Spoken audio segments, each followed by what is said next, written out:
Hello everyone, my name is Bhante Wade Bhuripañño here at Empty Cloud Monastery. The regular live stream is not happening tonight, so we're doing a special guided meditation instead.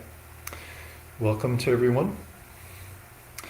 I'm joined here at Empty Cloud by a couple of our overnight lay guests who are living by the monastery schedule and deepening their practice here at Empty Cloud, and Bhante Sudaso also is in residence, and he's put this in tonight as I mentioned, as a guided meditation, so that's what we'll be doing.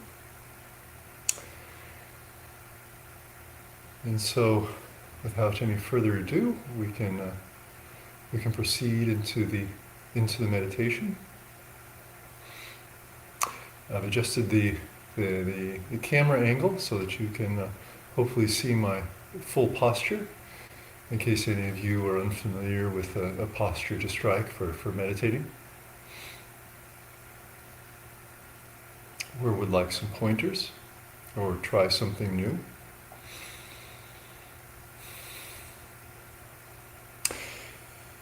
So, it's, as many of you know, it's quite traditional to sit on the floor. Of course, you also could sit in a chair, or you could stand for this meditation. For sitting on the floor, it's very traditional to sit cross-legged, and I can give a pointer or two about doing that, as well as talk a little bit more about the posture for sitting in a chair or for standing, although I won't be demonstrating all of them. For sitting on the floor, for those of us who are new to it or have had experience with a substantial amount of pain, we may want to try sitting in a rather simple style, which is putting one leg in front of the other. I'm actually sitting this way now, although it's harder to see it under my robes, but it's simply with one leg in front of the other like this, so that the legs don't cross. This reduces the twisting of the knees and also any pressure of the bones, one leg on the other.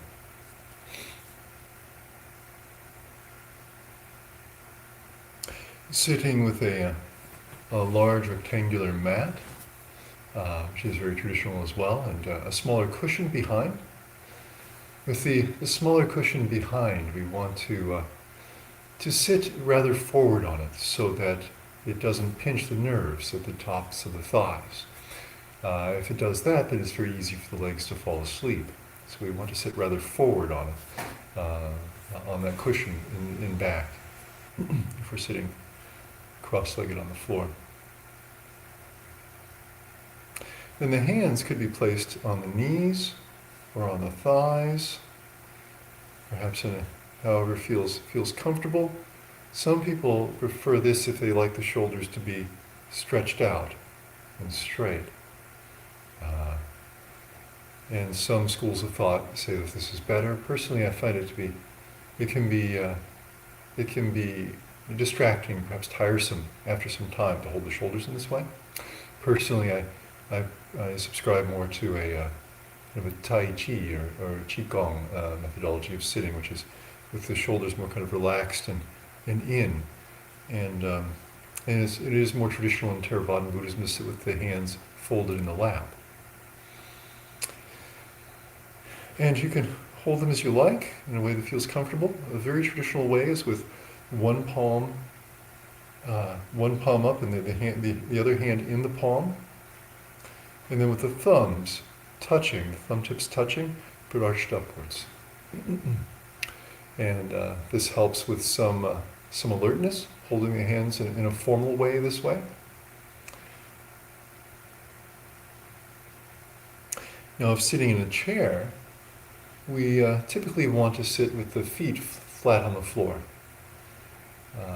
and the back erect, sitting upright rather than leaning back in the chair, for example, unless we need to, in order again to help with alertness as an important part of meditation. When standing, it's typically recommended to stand with the feet about shoulder width apart or a little bit less than shoulder width apart, slightly bent And some yoga practitioners would say that you want the shoulders back and the chest lifted up and the lower back curved inward. And even though I recommend that for sitting, as I said, I do prescribe more to a Qigong style of standing. So personally, I sit with the shoulders relaxed and kind of sloped down in a relaxed way. And actually with the lower back straight, the pelvis tilted back. And so you can try these and see which seems to work for you. And if standing, you can try holding your hands like this in a traditional posture, slightly below the navel. One advantage I find personally to having the hands centered in the body, whether sitting or standing, is that it helps to center the mind, gather the mind together, in my opinion. It seems to be a common view amongst meditators. Of course, the most important thing through all of this is what you're doing with your mind, and that's what we'll be focusing on next. The posture is simply considered a support for the mental activity we'll be doing of meditation. So we don't need to get too caught up in it, and we each will find our own meditation postures over time, if we haven't already.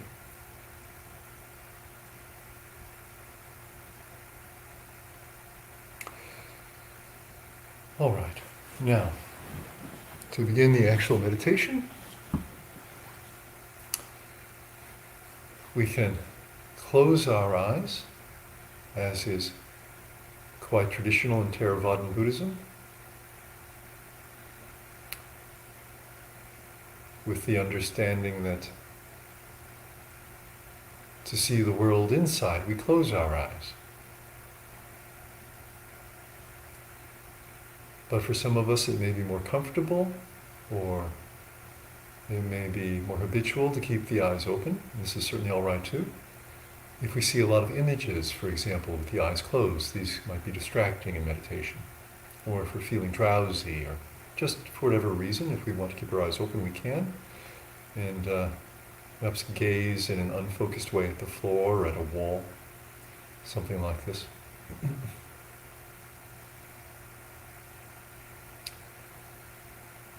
And then I would like you to imagine that you have a cord attached to the top of your head. And it stretches up to the ceiling or up into the sky, gently drawing you into an upright position.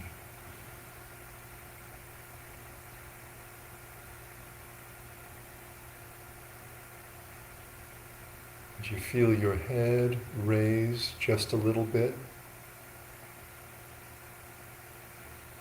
And you can align your head so that your chin and your jaw are at about a 90-degree angle to the floor, parallel to the floor, I should say.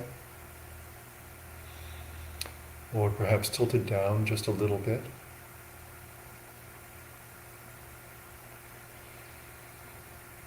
And feel your neck straighten. And then your upper back. And your middle back.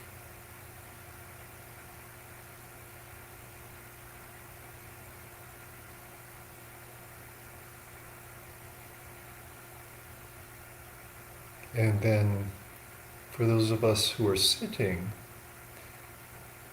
it's really advisable to allow the lower back to curve inward by rotating the pelvis forward. This is very natural for the lower back.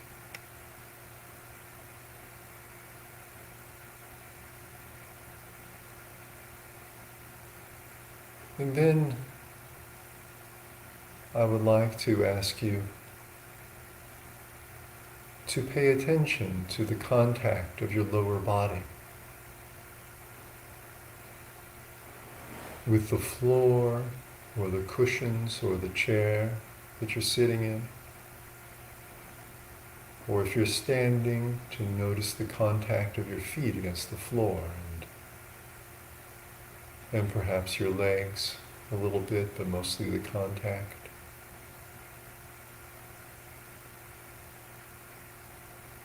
Just being aware in the present moment, experiencing that contact.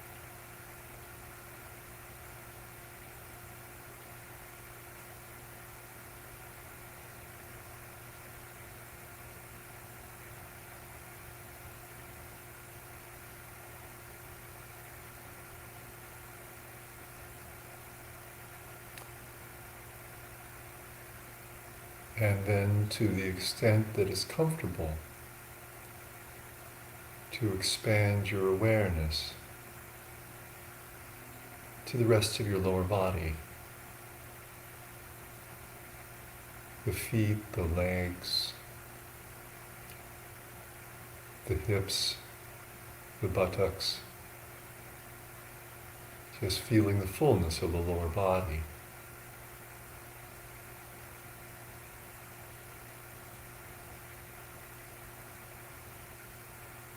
Experiencing it as it is.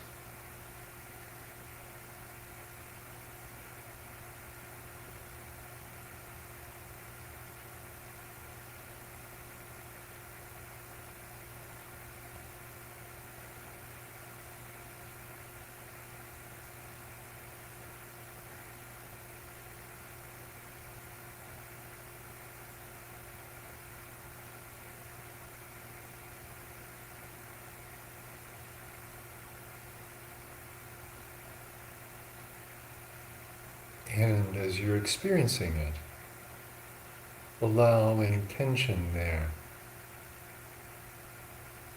to dissipate.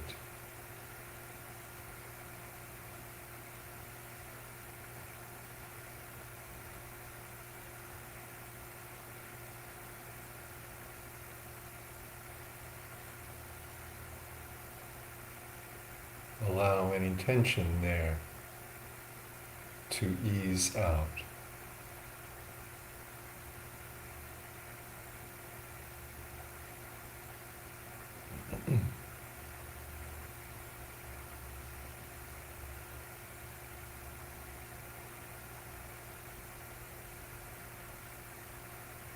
All right. Then we'll move up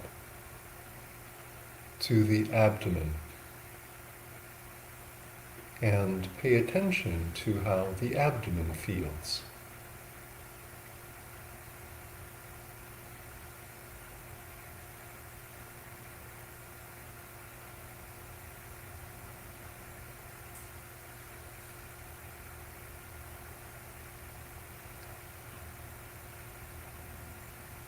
If it helps, you can place your hand on the abdomen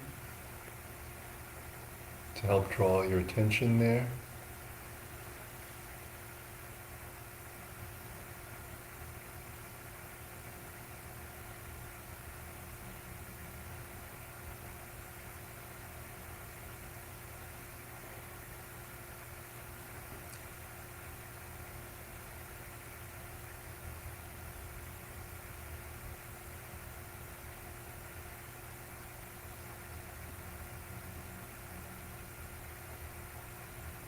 And allow your abdomen to relax.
You may have heard of the term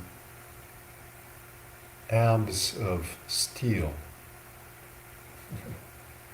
in the past, and what we want is abs of jelly.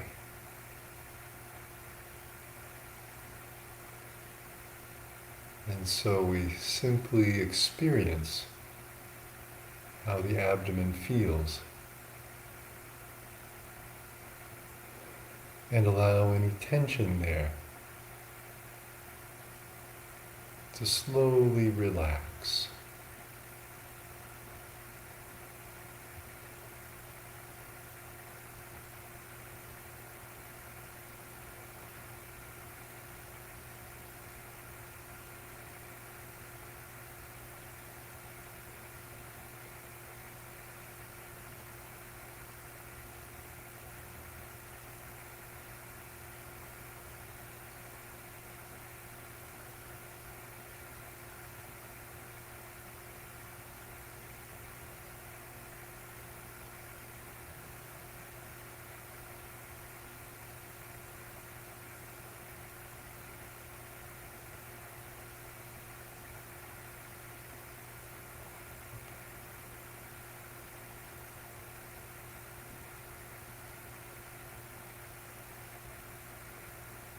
If the mind wanders,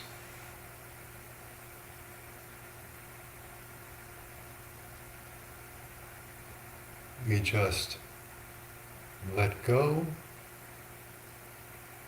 of whatever it's gone to.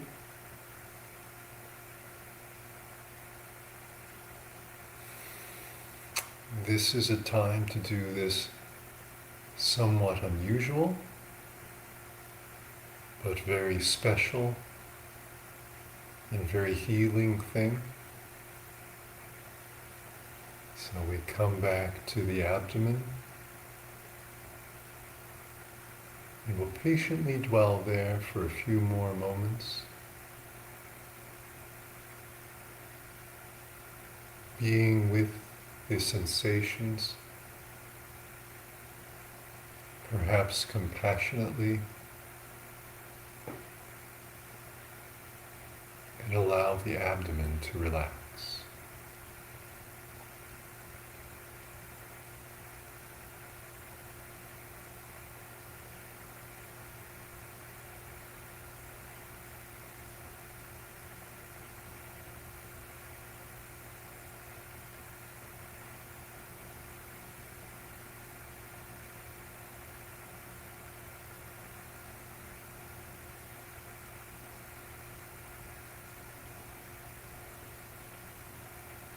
Perhaps pay attention to the very pit of the stomach.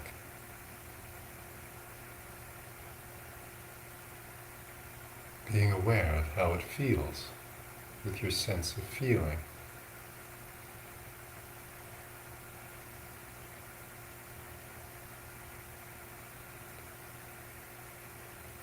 And allowing any tension there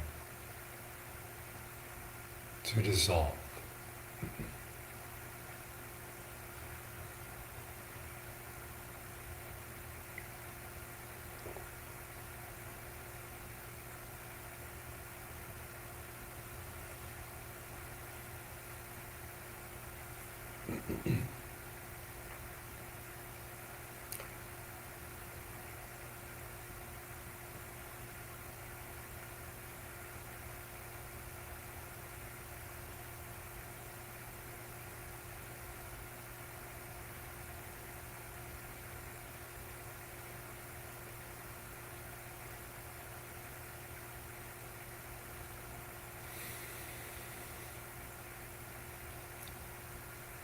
All right.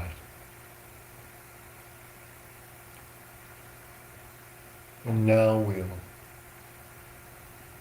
glide up with our awareness to the chest. And notice the breath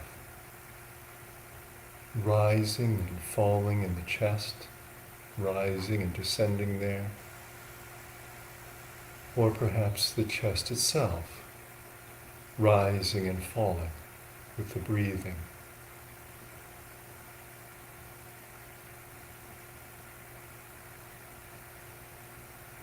Or if you like, you can remain with the abdomen as you can at any stage of this meditation, dwelling longer at any stage that seems appropriate for you. But if you want to transition into this next stage, come up to the breath.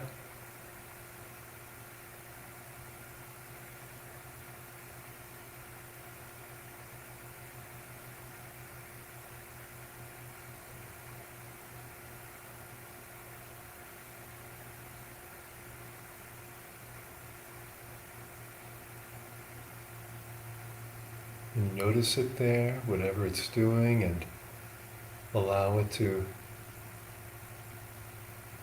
fall into a natural rhythm.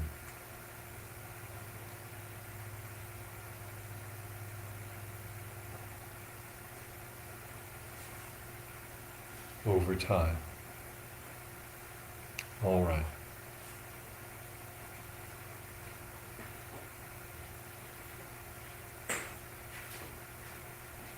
And then we'll, after the breath has come to a natural rhythm and settled down, we'll move up to the face and to the head.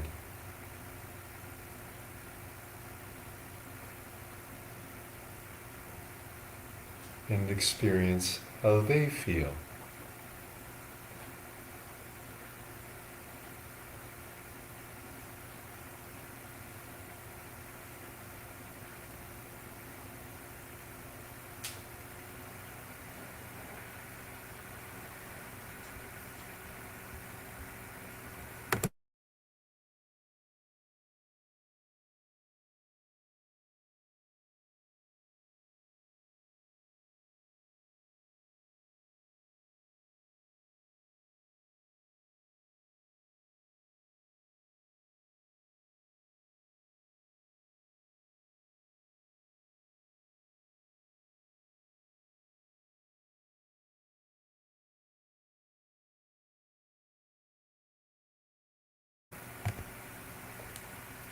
Experience how the face and the head feel.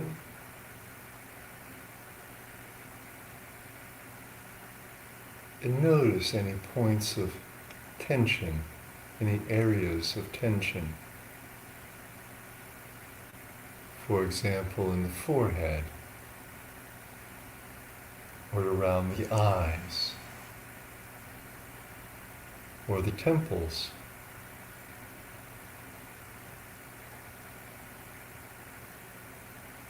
Gently experience how they feel.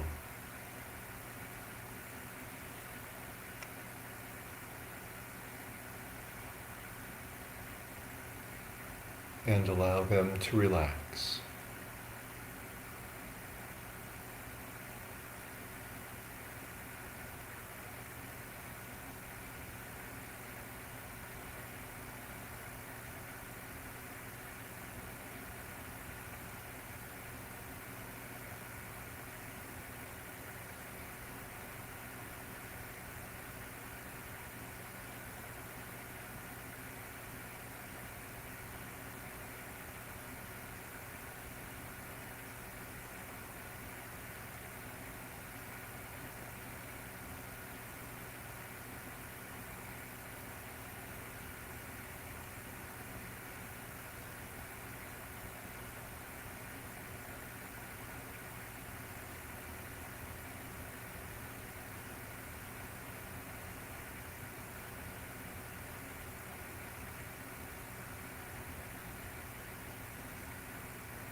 We'll dwell in the head and the face for just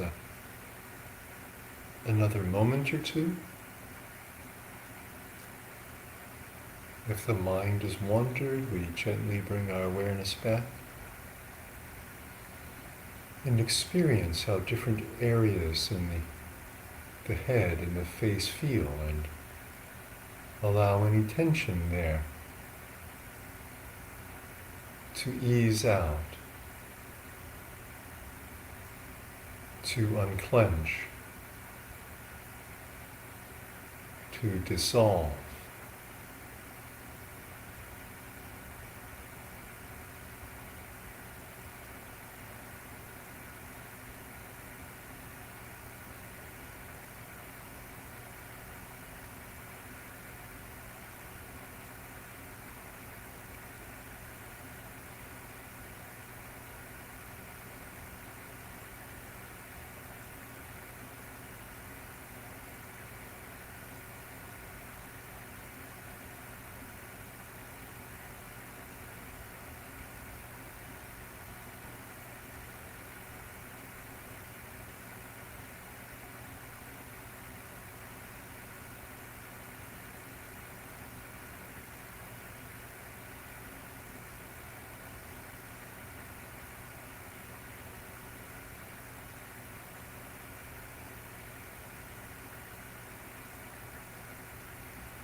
All right.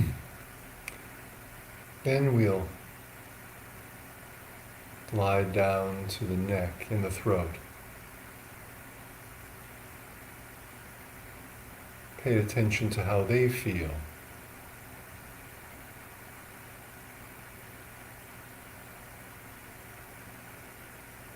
And allow them to relax too.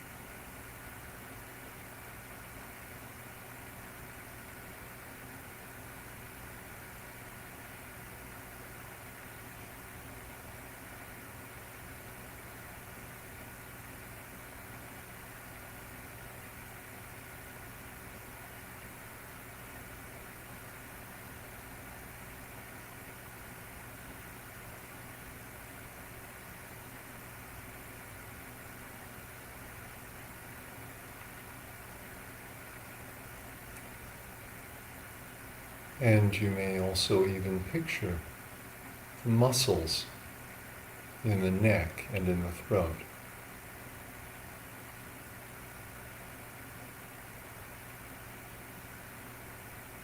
As you experience how they feel.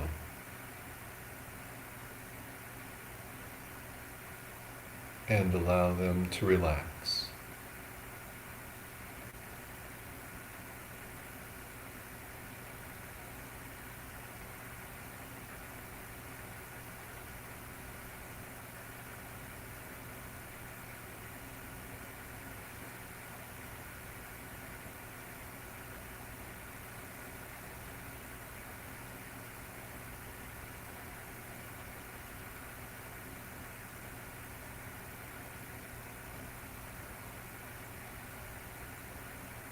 All right. Now, one of the last stops in the body scan section of this meditation will be the tops of the shoulders.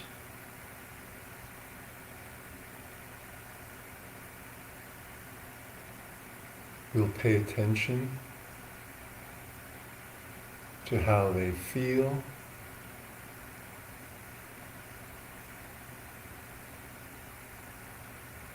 And try to picture also the muscles in the tops of the shoulders.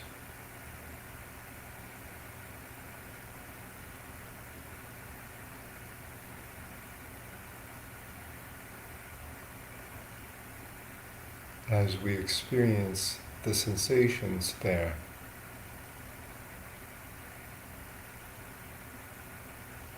And allow them to soften.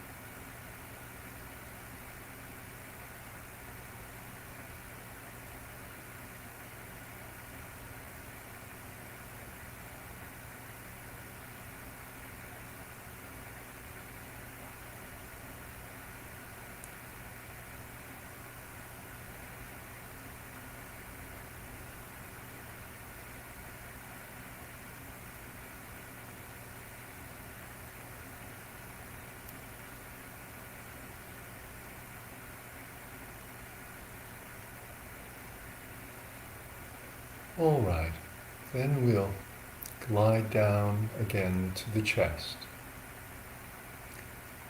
and experience the chest, the whole chest and the muscles there,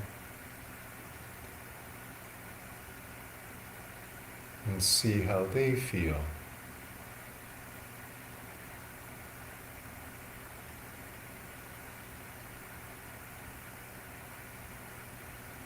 And allow them to relax too.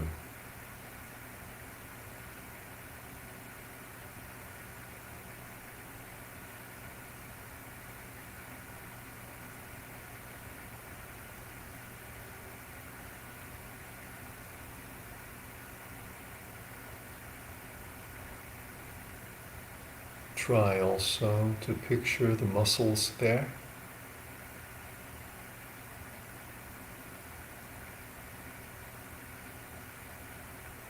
It doesn't have to be very accurate, just imagine what they might look like.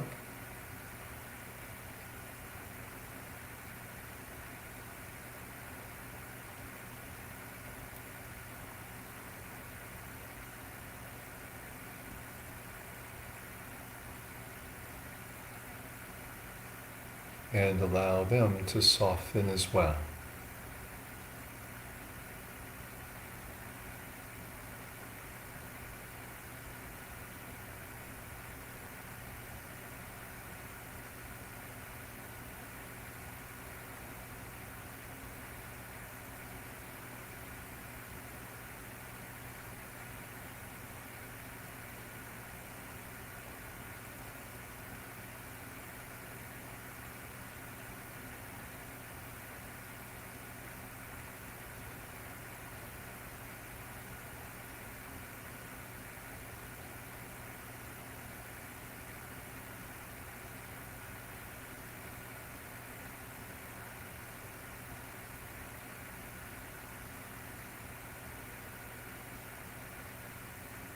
All right.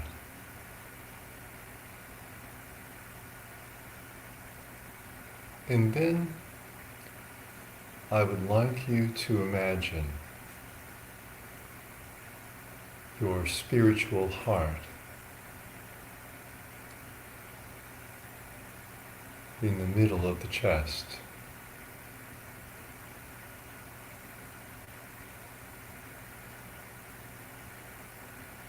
And imagine your spiritual heart coming to rest there.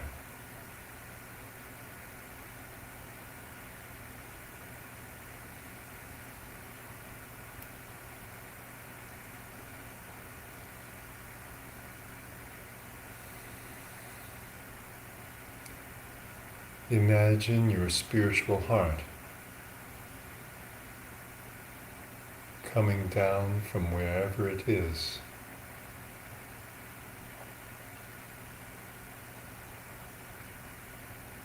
and collecting there, and coming to rest, and relaxing there in the middle of the chest.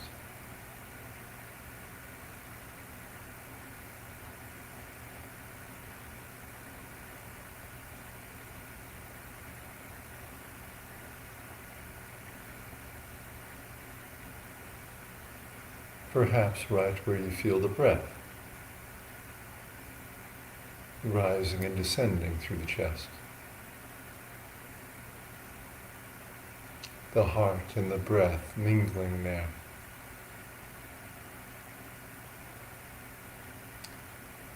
As the heart slowly gathers and relaxes into that space.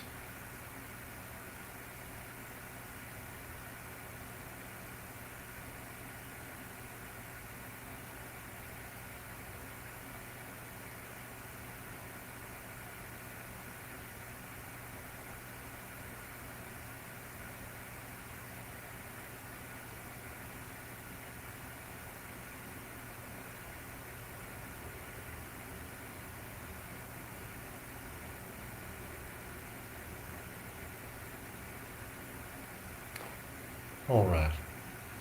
Now, if you would like, you can sit with the heart for a little while, experiencing how it feels.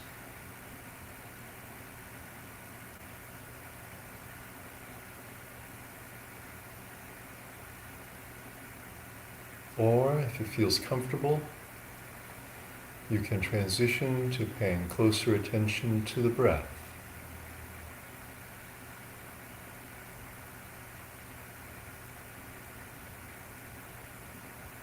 Being aware of the breath there in the middle of the chest.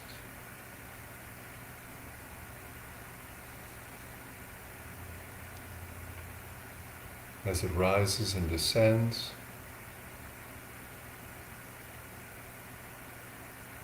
or being aware of the rise and fall of the chest itself.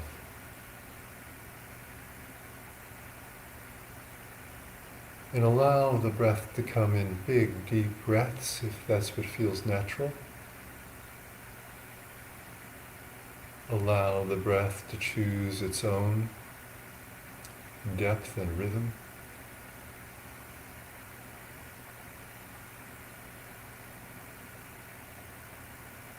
Even allowing the body to sway a little bit if that feels natural.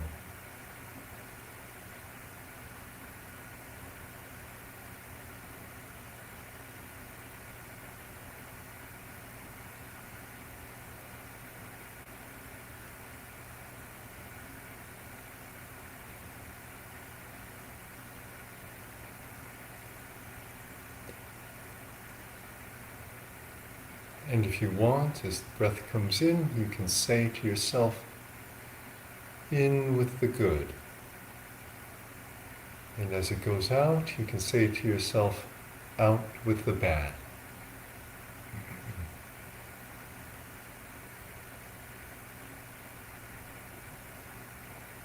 Allowing good things to come into us, and anything bad to go out with the breath. Do this maybe a few times, as many times as you like, and allow the breath to settle into a natural rhythm. Again.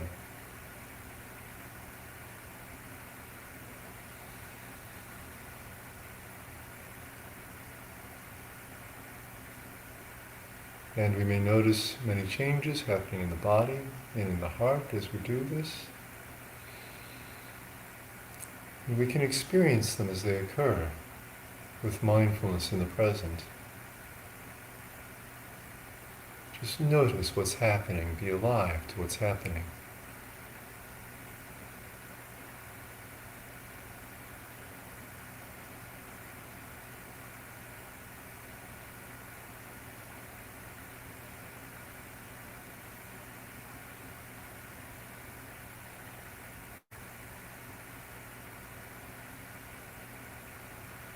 If everything seems smooth,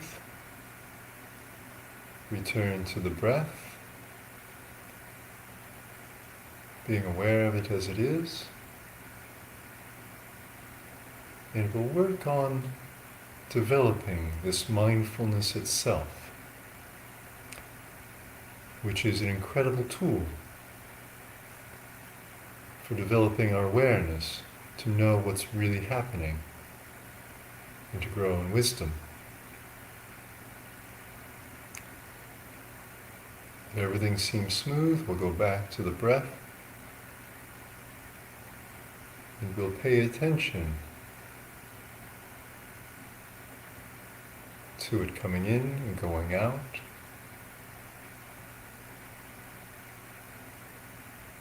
Try to be keen with it.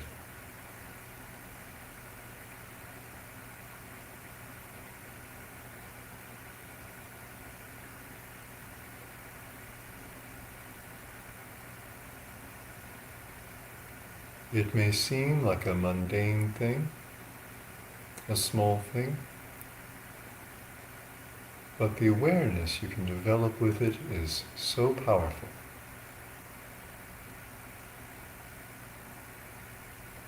And so useful.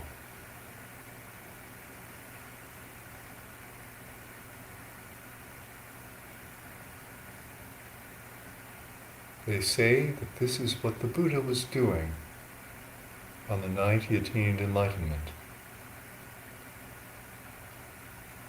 So if we turn our attention to the breath, letting go of everything else for the sake of knowing.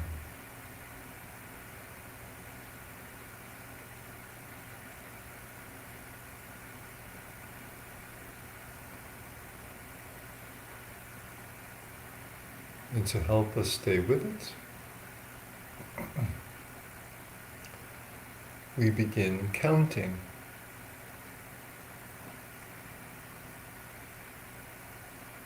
And so we count 1 on an in-breath, and 2 on an out-breath, 3 on an in-breath. And we continue in this way up to 10. Okay, go ahead.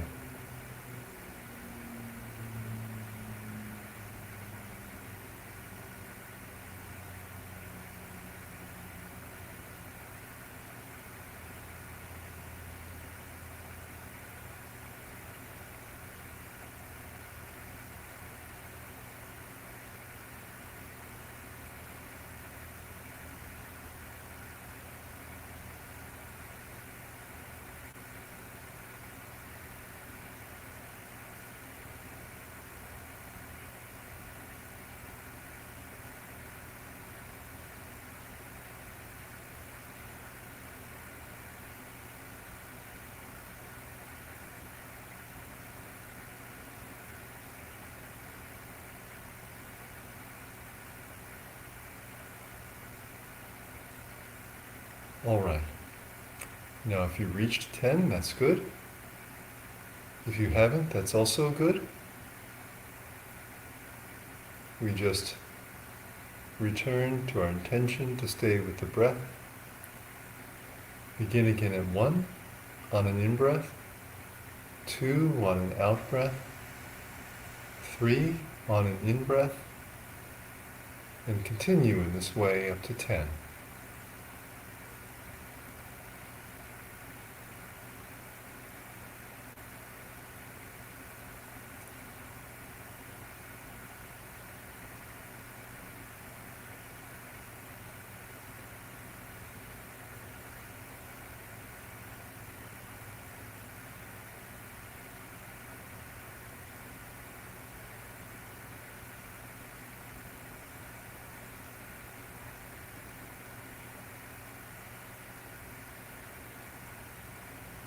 And then we start again at 1 and count another set of 10.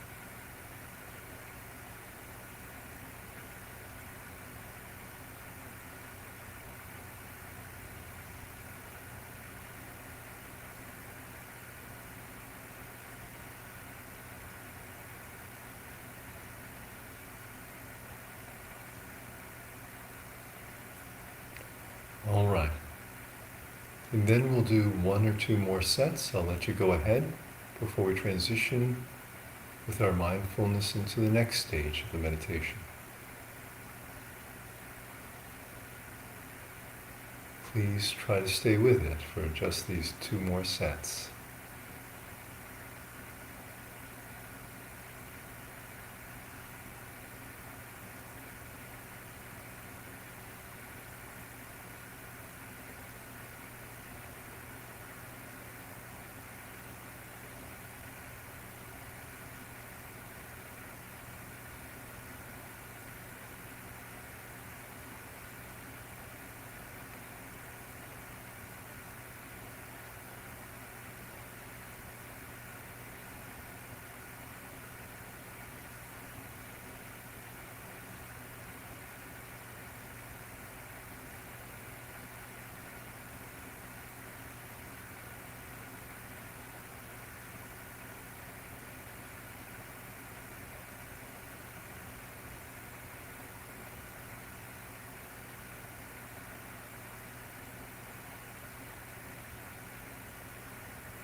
All right. If you'd like, you can stay with this meditation on the breath, or return to a meditation on sensations in the body, or you can transition with me into the next stage of the meditation, which will be a visualization of internal parts of the body.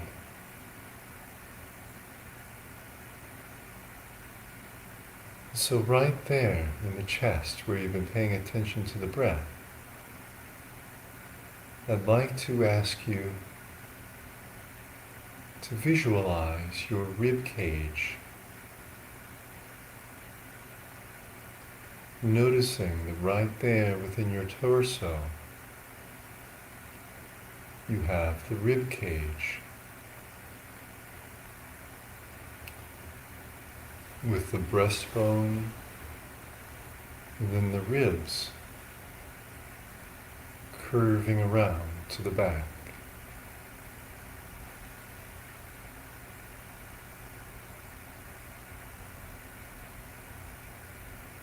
And just lightly, with some attention, be aware that is what is inside the chest.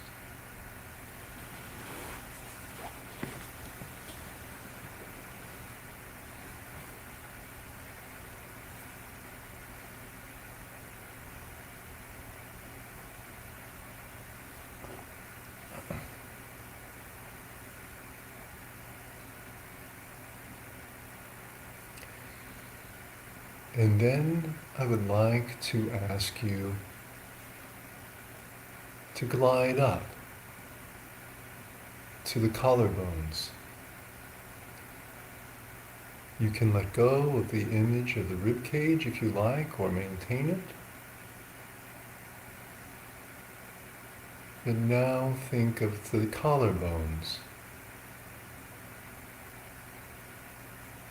Perhaps in addition to the rib cage.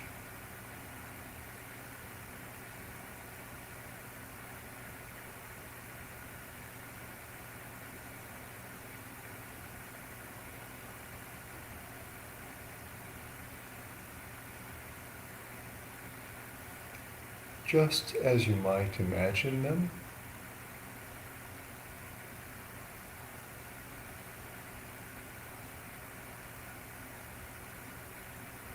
Without worrying too much about accuracy or details. Being aware that inside that area of the body, where it's your collar, are these bones.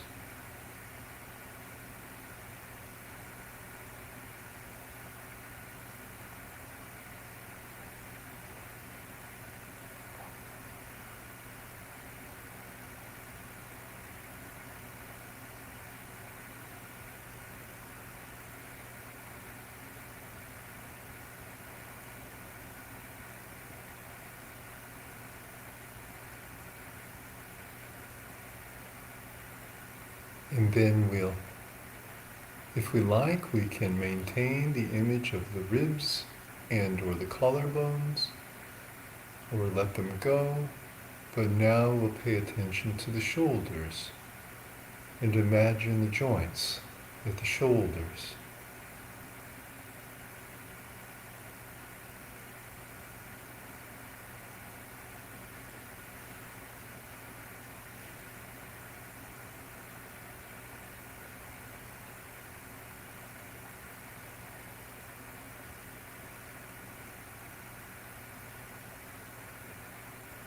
Aware that in this area of the body also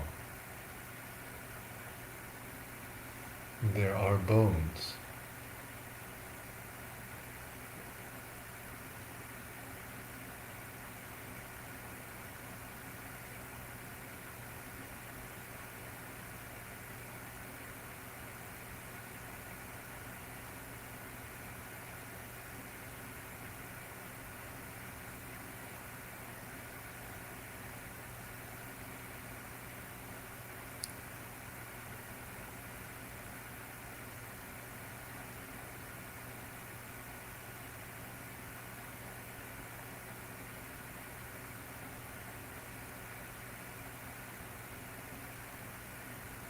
All right. Now again, we can maintain the images of the bones we've imagined so far, or we can let them go, and be aware of the bones in the upper arms. Imagine them there.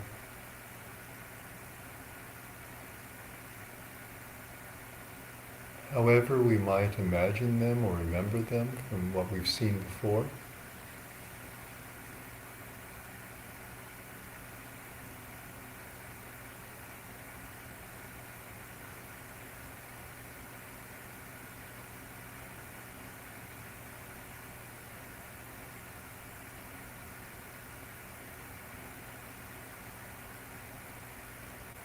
And recognize that in this area of the body also there are bones.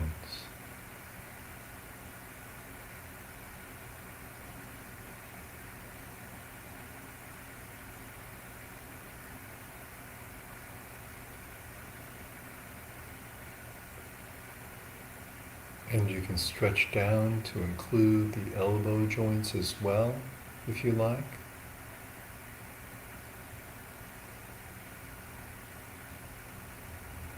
And then we'll glide down to the forearms. There are 2 bones in the forearms.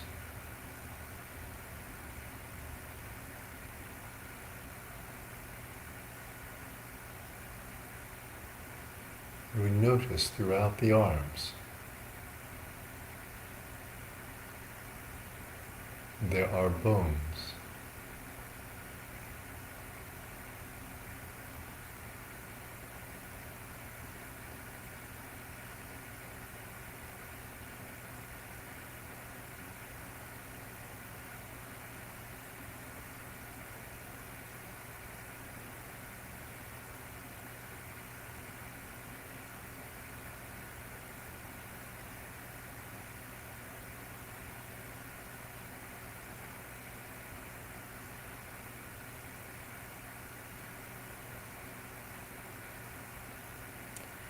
And then we go down to the wrists and the hands.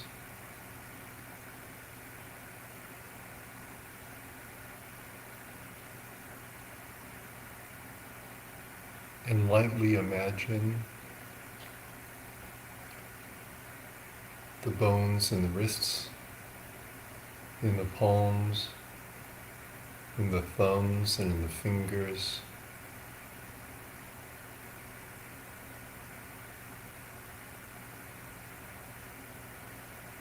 Aware that here also there are bones.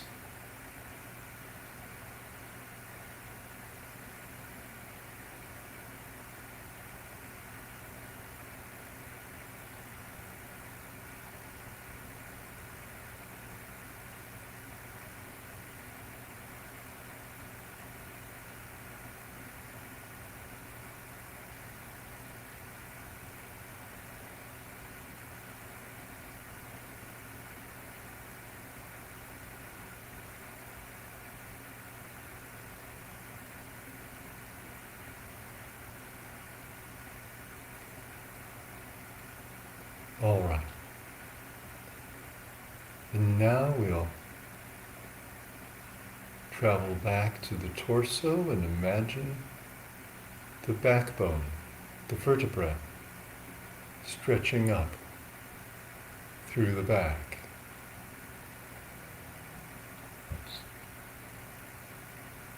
And all the way up through the neck to the base of the head.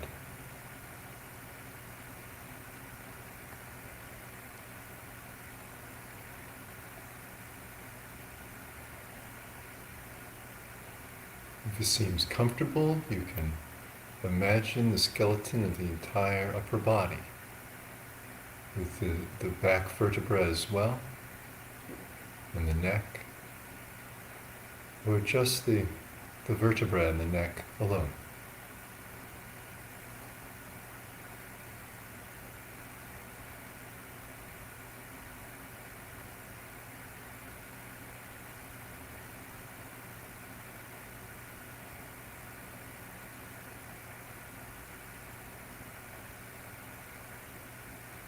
Throughout the upper body, our bones.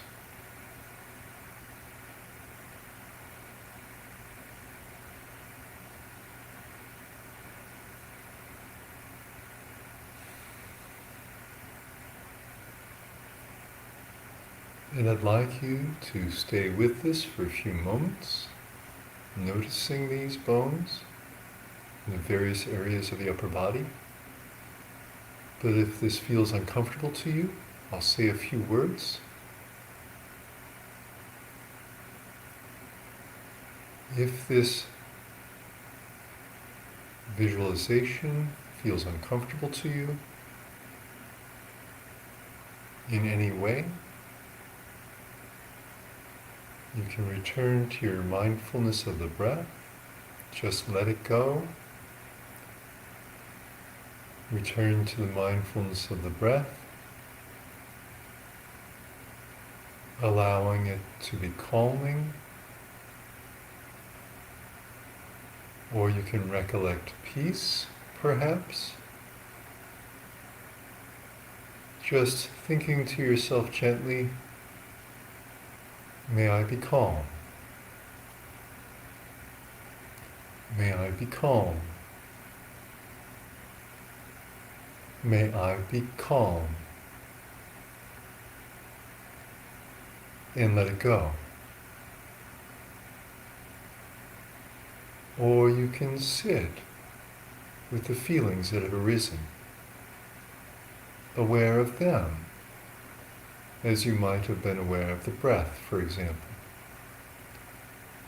allowing them to be what they are, and yourself to remain who you are. Just being aware of them as they change and eventually pass away.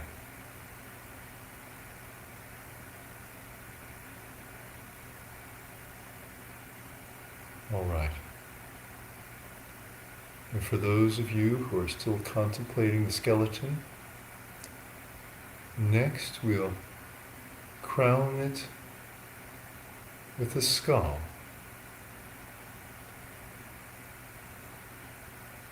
Being aware of the skull as you might imagine it, or perhaps remembering the images you've seen.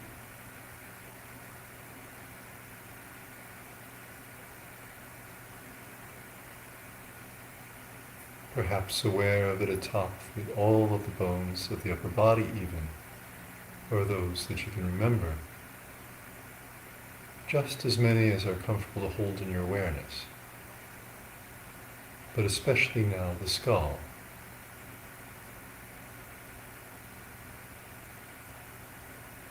The empty eye sockets. The empty nostril outlets. The teeth. The dome of the skull, the jaw, And notice here too are bones within my body.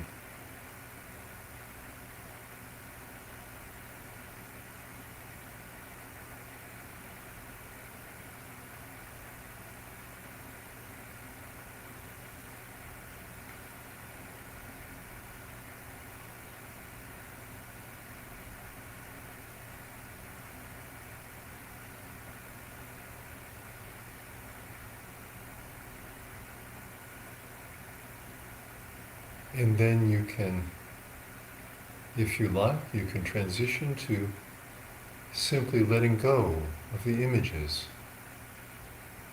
but maintaining the awareness as you feel your body and your head,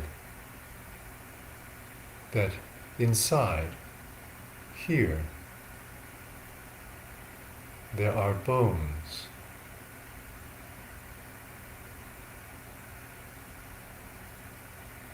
But you can visualize them to the extent you like as well.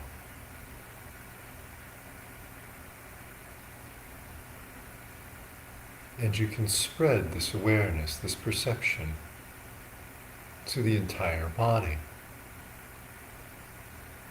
including the hips and the legs and the feet.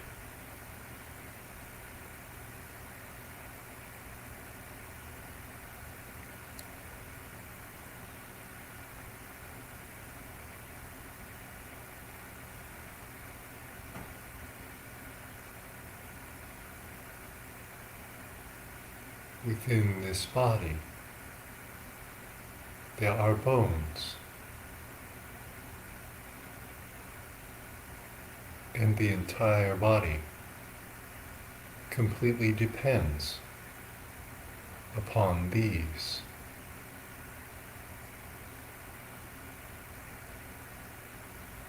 As a condition for its existence.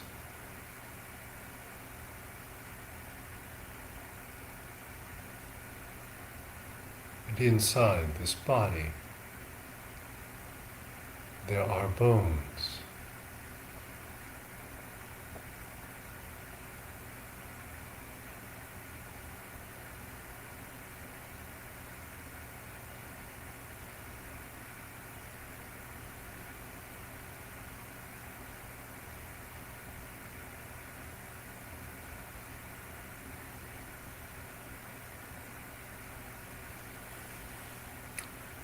And stay with this as long as feels comfortable.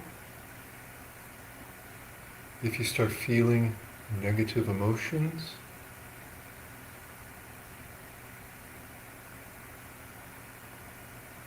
then at that time you can return to the breath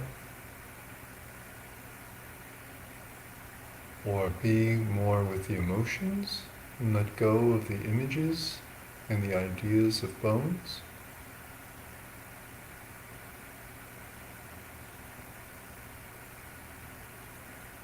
Or you can recollect peace, wishing, may I be calm, with goodwill for yourself. May I be calm.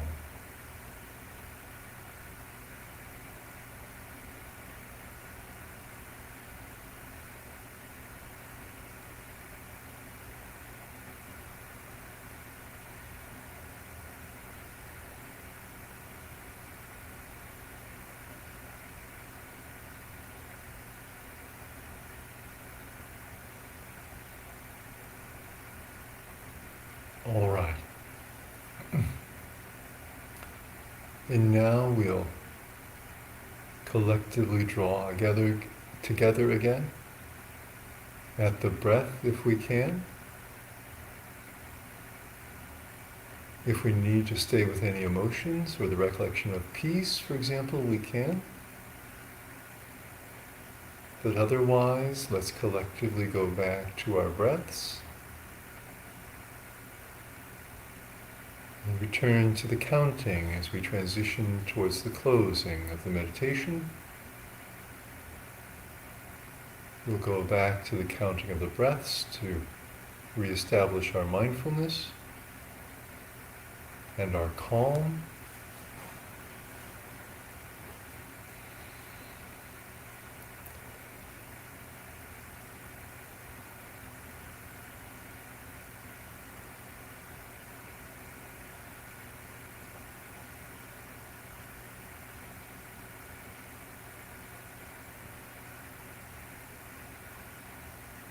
Allowing the breath to fall back into a natural rhythm.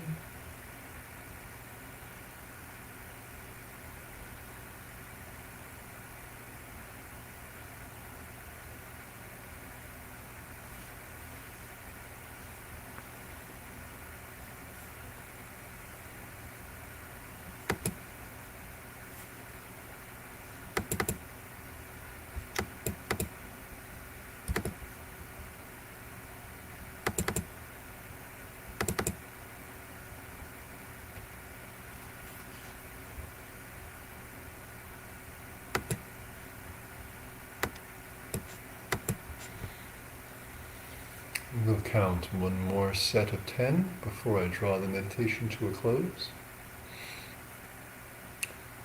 So 1 on the in-breath, 2 on the out-breath, 3 on the in-breath, and so on to a final count of 10.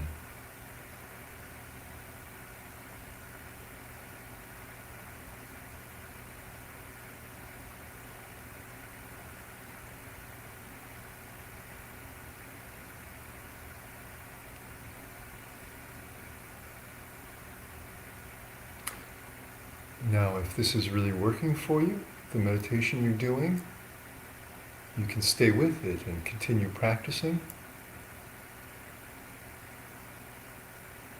For those of us who will draw the meditation to a close, I will sound a bell. And I'd like to ask you to mindfully be aware of the sound as it begins and rises, and then as it changes until it finally passes away, fades away.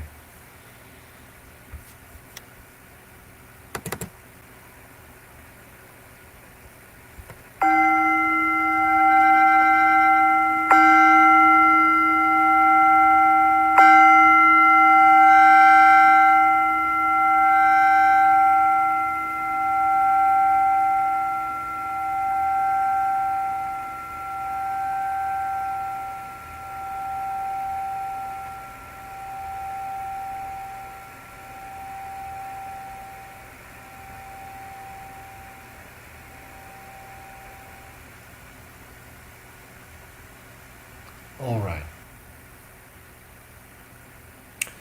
Now, as I said, if you would like to stay with your meditation, that's wonderful. If you need to adjust your posture, mindfully be aware of your interest and intention to move, and then slowly and mindfully adjust your posture.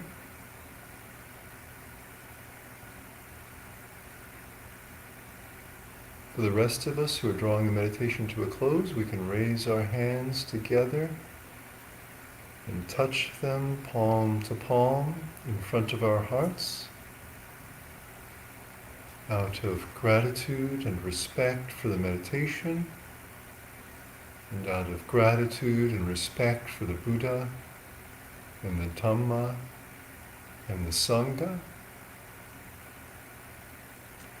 And notice those emotions.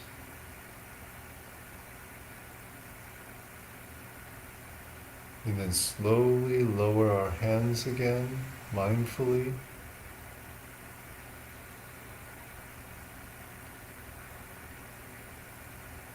And then we can open our eyes slowly and notice how we feel.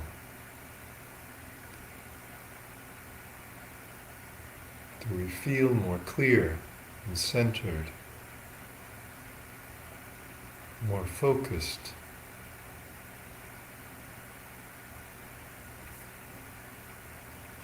And perhaps I'll say a few words on the meditation that we did, and then take any questions. Perhaps one or two, there isn't much time left, but you can type them in as you like. So we pass through many stages in this meditation.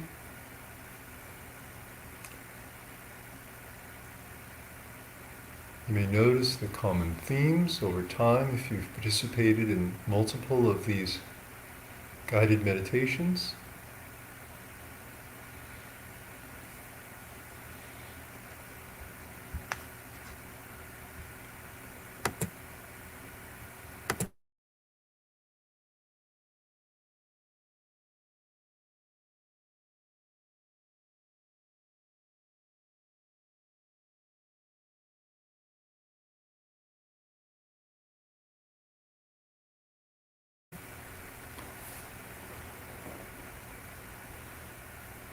This one transitioned into a contemplation of the bones in the body. This is one aspect of one of the meditation styles that the Buddha gave us, the recollection of the 32 parts of the body, a meditation found within the 4 foundations of mindfulness, an aspect of, or I should say that the 4 foundations of mindfulness constitute the right mindfulness of the Noble Eightfold Path. And so this is directly on the path to awakening. And of the 32 parts of the body, bones are one of the parts to be recollected, and teeth another. This meditation can be done starting off with it directly, or it's a meditation technique that we can transition into once the mind is calm. And so in this meditation this evening, we progress through a couple of different meditation styles, some body scan, and then getting in touch with the heart, and getting in touch with the breath, so 3 meditation styles, to make the mind calm. And then for those of us who transitioned into this aspect of the meditation, we visualized bones within the body. And with the mind calmer, in this way it can have an impact. And we might have noticed some sensations in the heart, either recognition or interest, perhaps surprise, as the heart recognizes and learns something about the body that it inhabits.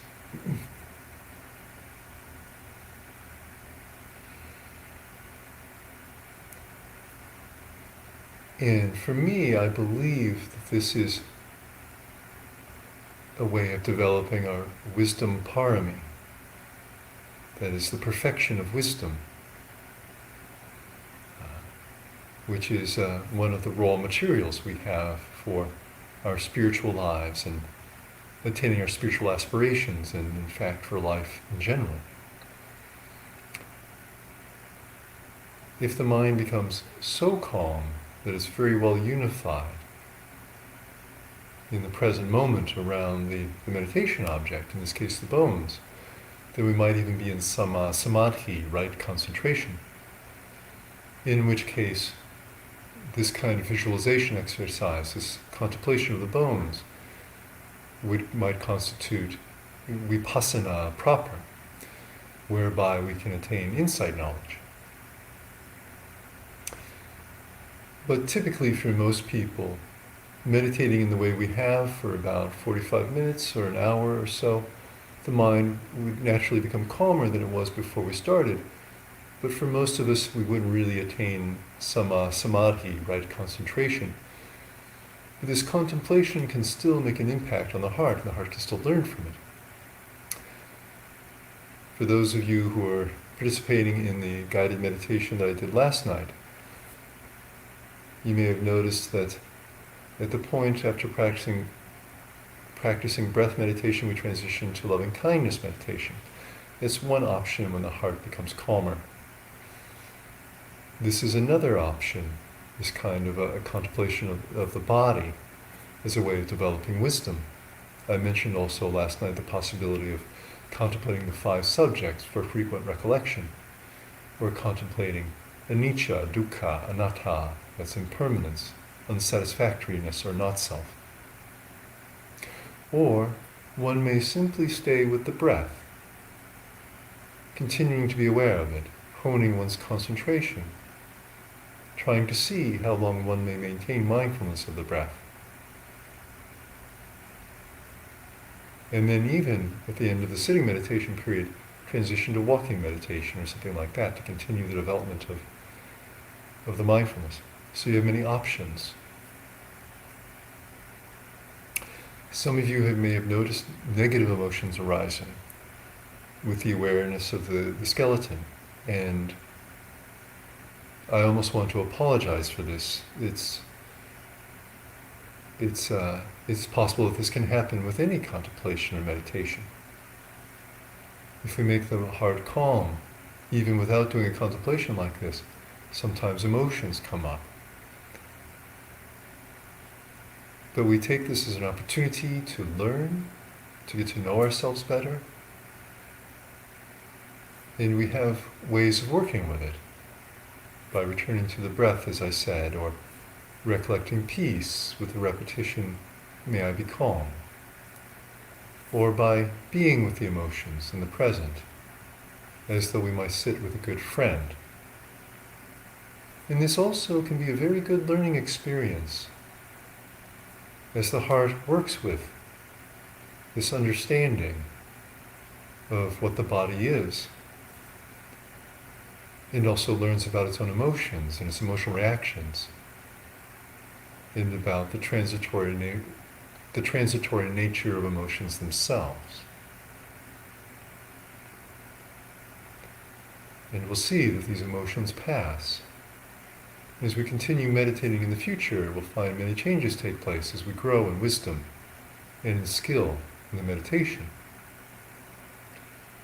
And if we keep meditating in this way over the long term, it will have so many benefits for us, emotionally and mentally, and even for our health. Perhaps in the future I'll speak on the health aspects of meditating on the body and doing the body scan as we were doing earlier, such as meditating on the sensations in the abdomen. But eventually, as we grow in wisdom and awareness of the mind and of the emotions and of our bodies, then this is treading the path that the Buddha himself walked. And over the long term, it will lead us all the way to the supreme pleasure and freedom from suffering, of awakening. As we go past the realm, as we transcend the realm of birth, aging, sickness, and death, and attain the everlasting pleasure of immortality.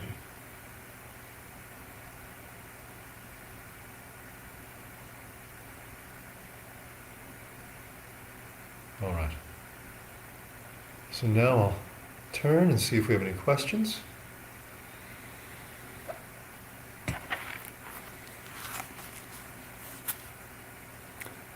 Have some responses to the meditation. Thank you, it was a lovely meditation. Sending love from Santo Domingo. And Kim says, this was great. Counting the breath is super helpful. And VL Harinaidu, hopefully I pronounced that correctly, says, a Sotapanna can better understand the teachings of Lord Buddha. Is it correct? And yes, you're right. That's right, the Sotapanna. Having practiced the Buddha's teachings to the extent that they experience what it's like to make the mind calm, on a foundation of good ethics and morality and self-control, gathering the mind together in concentration, in going through the learning stages known as the insight knowledges, becomes very familiar with the realities of life, of the body and of the mind and of the emotions, and has an experience of letting go of everything simultaneously, going to Nibbana, experiencing Nibbana for themselves and then coming back.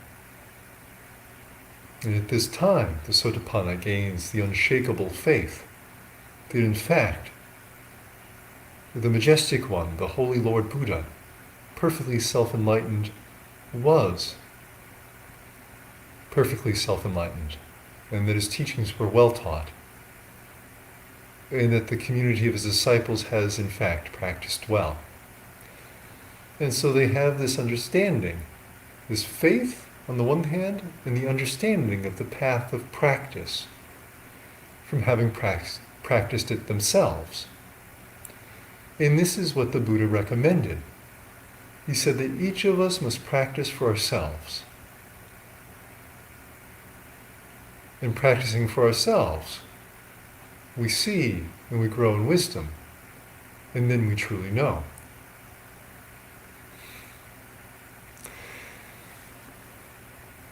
We have some comments from Mike. Thank you for the guidance, Bhante.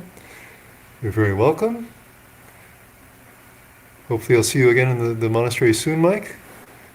Mike's been coming in to volunteer at the monastery, a very big help to the monastery, participating in the meditation programs as well. And, hopefully we'll see you again this weekend. Asked a very good question on Sunday at the program. Then James says, thank you again, Ajahn, for a lovely meditation. I particularly enjoyed the focus on the citta. Also enjoyed this meditation with recognition of the citta. Sadhu, sadhu, sadhu, anumodami. Very good. And yes, again reiterating, he enjoyed the citta awareness contemplation. Very good. All right, it's coming up to the end of our time. Glad to see participants enjoying the meditation and gaining from it. I noticed no one commented on the body contemplation. That is the contemplation on the bones. But if anyone cares to comment on that, you may. But we'll draw this session to a close by drawing our hands together. We can rejoice in each other's meditation by saying sadhu 3 times. Sadhu, sadhu, sadhu.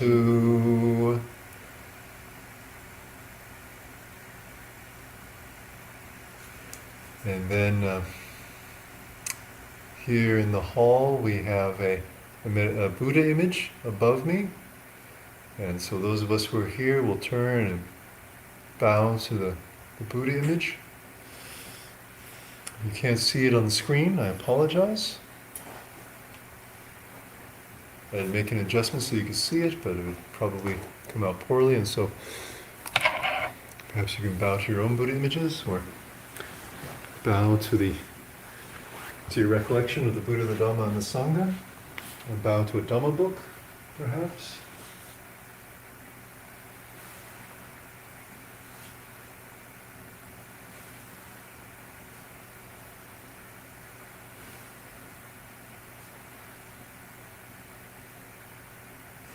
And then we can bow to our parents and to our teachers.